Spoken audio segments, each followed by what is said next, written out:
Bulan September adalah bulan Kitab Suci Nasional. Pada tahun 2020, tema umum yang diambil adalah mewartakan kabar baik di tengah krisis iman dan identitas.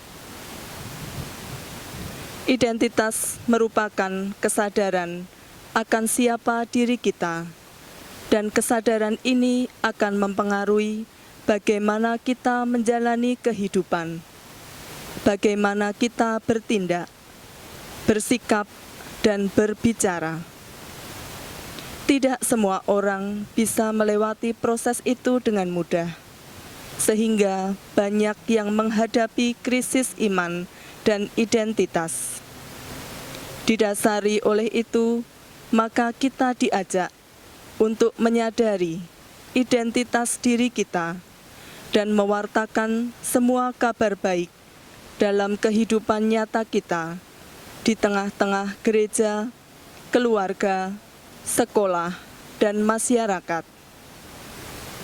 Romo, suster, bruder, Bapak, Ibu, dan anak-anak yang terkasih di dalam Kristus, pertemuan pertama bulan Kitab Suci Nasional di SMK Pius X Magelang ini akan mengambil tema Allah adalah kasih. Tujuan yang diharapkan setelah mengikuti pendalaman ini adalah: yang pertama, peserta menyadari dan percaya bahwa Allah adalah kasih. Yang kedua, peserta menyadari identitasnya sebagai orang-orang yang dikasihi Allah. Yang ketiga, peserta hidup sesuai dengan identitasnya dengan mengasihi Allah dan sesama.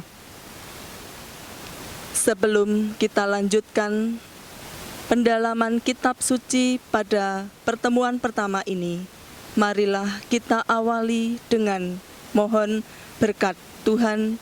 Kita bersatu di dalam doa.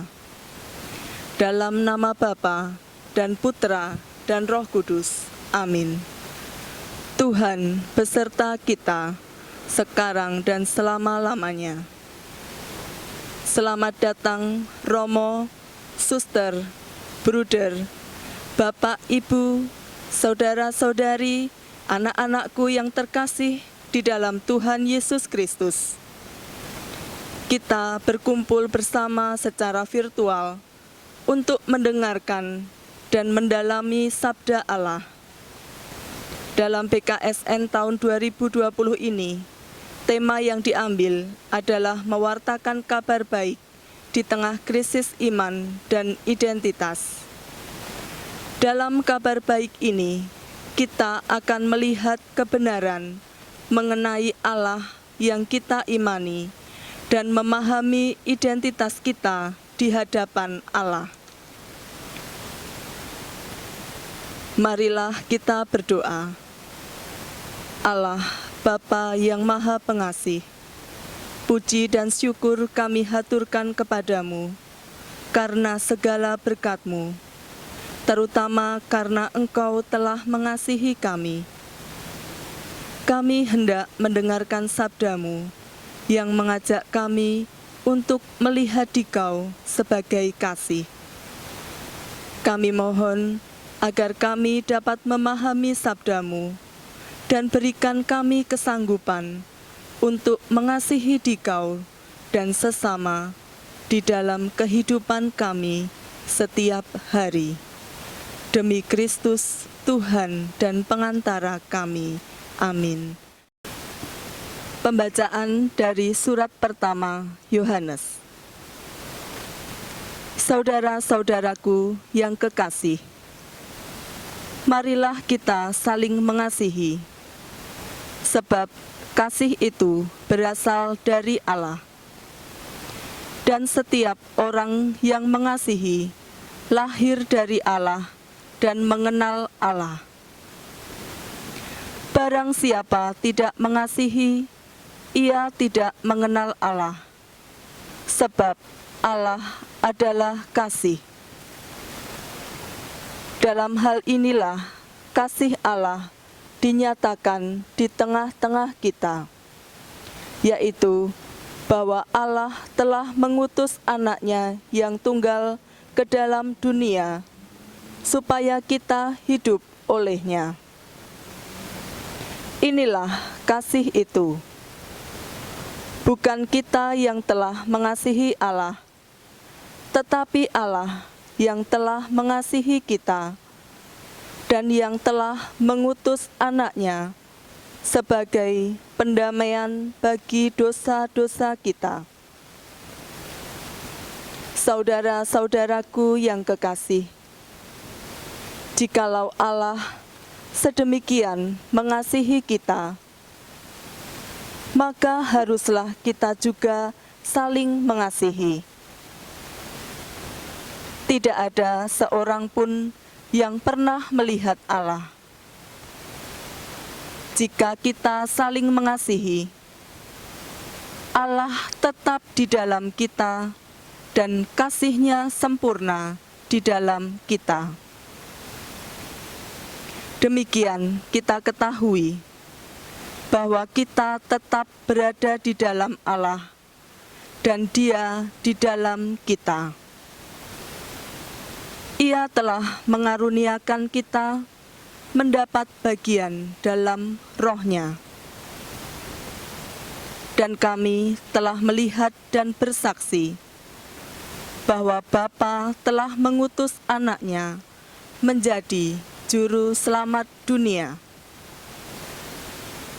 Barang siapa mengaku bahwa Yesus adalah anak Allah, Allah tetap berada di dalam Dia, dan Dia di dalam Allah. Kita telah mengenal dan telah percaya akan kasih Allah kepada kita. Allah adalah kasih, dan barang siapa tetap berada di dalam kasih, ia tetap berada di dalam Allah, dan Allah di dalam Dia. Dalam hal inilah kasih Allah sempurna di dalam kita, yaitu kalau kita mempunyai keberanian percaya pada hari penghakiman, karena sama seperti Dia, kita juga ada di dalam dunia ini. Di dalam kasih tidak ada ketakutan, sebab ketakutan mengandung hukuman, dan barang siapa takut, ia tidak sempurna di dalam kasih. Kita mengasihi karena Allah lebih dahulu mengasihi kita. Jikalau seorang berkata, "Aku mengasihi Allah," dan ia membenci saudaranya, maka ia adalah pendusta. Karena barang siapa tidak mengasihi saudaranya yang dilihatnya, tidak mungkin mengasihi Allah yang tidak dilihatnya. Dan perintah ini kita terima dari Dia. Barang siapa mengasihi Allah, ia harus juga mengasihi saudaranya. Demikianlah sabda Tuhan. Syukur kepada Allah. Setelah kita mendengarkan sabda Tuhan pada pertemuan hari ini, marilah kita bersama-sama merefleksikan siapakah Allah menurut teks kitab suci ini. Bagaimana Allah menunjukkan kasih-Nya kepada kita. Apa yang diharapkan Allah dari kita. Dan bagaimana kita menunjukkan kasih kita kepada Allah. Romo, suster, bruder, Bapak, Ibu, serta anak-anak yang terkasih di dalam Kristus. Sebagai orang yang dikasihi Allah, kita pun mengasihi sesama. Dalam kasih, tidak ada hitungan bisnis mengenai untung dan ruginya mengasihi seseorang. Kasih itu bukan soal kata-kata atau lidah, tetapi soal perbuatan. Orang yang mengasihi sesama menghendaki orang yang dikasihinya berbahagia, dan ia berani berkorban demi kebahagiaan orang yang dikasihinya itu. Maka, Romo, suster, bruder, Bapak, Ibu, serta anak-anak yang terkasih, marilah kita selalu menebarkan kasih dimanapun kita berada. Romo, suster, bruder, Bapak, Ibu, dan anak-anakku yang terkasih, setelah kita mengikuti pendalaman Bulan Kitab Suci Nasional pada pertemuan yang pertama ini, marilah kita mohon berkat penyertaan Tuhan dengan berdoa. Allah, Bapa yang Maha Pengasih, kami bersyukur atas sabda-Mu yang telah kami dengarkan pada hari ini. Kami mohon, bantulah kami dengan Roh Kudus-Mu, agar kami dapat mengasihi sesama sebagai wujud kasih kami terhadap-Mu. Demi Kristus, Tuhan dan pengantara kami. Saudara-saudara yang terkasih, kegiatan pendalaman BKSN sudah selesai. Semoga kita bisa menerapkan perwujudan kasih di dalam kehidupan kita sehari-hari. Tuhan beserta kita sekarang dan selama-lamanya. Semoga segala usaha, karya, dan perjuangan hidup kita di dalam mewujudkan kasih senantiasa diberkati oleh Tuhan dalam nama Bapa dan Putra dan Roh Kudus. Amin.